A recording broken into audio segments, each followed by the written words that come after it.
মৌলানা সাহেব রাতে যখন শুয়েছিল এতটুকু পর্যন্ত সময় দেয়নি। ও একটা জামা পরবে, ভেতরে একটা গেঞ্জি পরিয়ে তার কোমরে দড়ি বেঁধে তাকে থাকতে তুলছে। আমি বিশ্বাস করুন, আমি আর থাকতে পারিনি যে আমাদের নেতা কি হবে, আগামী দিন আমাদের হয়ে কথা কে বলবে। রোহিত বমুলাকে এরাই খুন করেছে, চুনি কোটালকে এরাই খুন করেছে, আর আজকে মৌলানাটাকে ওই রকম ভাবে মুক্তিটাকে তুললো। পশ্চিম বাংলার এত মুসলমানদের নেতা কোথায় গেল? তাদের মুখে কথা নেই কেন? আবার কাকে গ্রেফতার করেছে আমি জানি না, তবে আমি এতটুকু বলতে পারি এই যে ঘটনা ঘটেছে এটা অবশ্যই দুঃখজনক, নিন্দনীয়। এটা আমরা কখনো কাঙ্ক্ষিত নয়, এটা কোনোভাবে হওয়া উচিত নয়।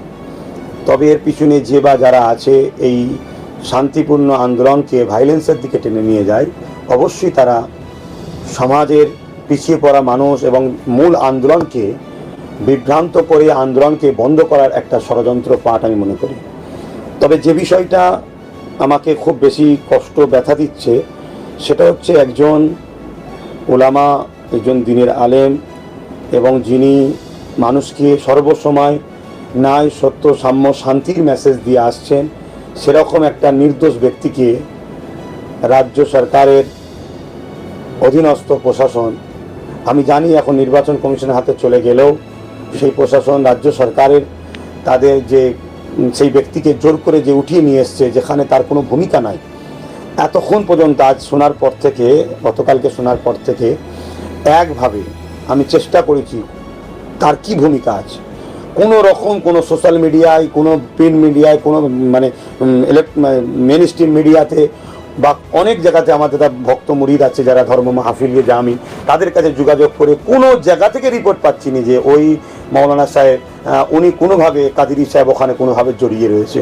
কিন্তু দুঃখের বিষয়, এটা দিনের মতো সত্য। রাজ্য সরকার উনি যখন ক্যান্ডিডেট হয়েছেন তার কিছু লোক ওনাকে ফোনে হুমকিও দিয়েছিল, পরবর্তীতে উনি পিছিয়ে যেতে গিয়েছিলেন। আমরা আবার তেনাকে বুঝিয়েছি যে আপনি এখানে জিতার জায়গা আছে বলেই তো আপনাকে হুমকি দিচ্ছে।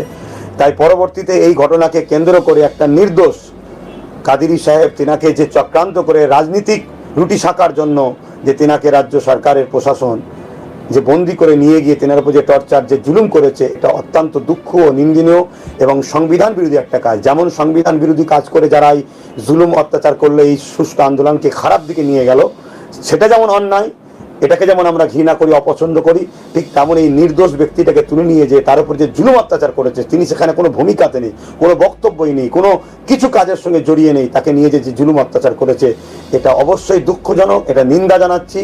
এবং যিনারা দায়িত্বে নিয়েছেন সুপ্রিম কোর্টের নির্দেশে আমার দেশের এনআইএ এবং সিবিআই, আশা রাখবো তেনারা যথাযথ উপযুক্তভাবে তদন্ত করে এই মৌলানা সাহেবকে, আমাদের যে আইএসএফের ওখানে ক্যান্ডিডেট হয়েছিলেন, তেনাকে বেকসুর নিঃশর্তে মুক্তি দেবেন, এটাই আমি আইনের কাছে আশা রাখবো।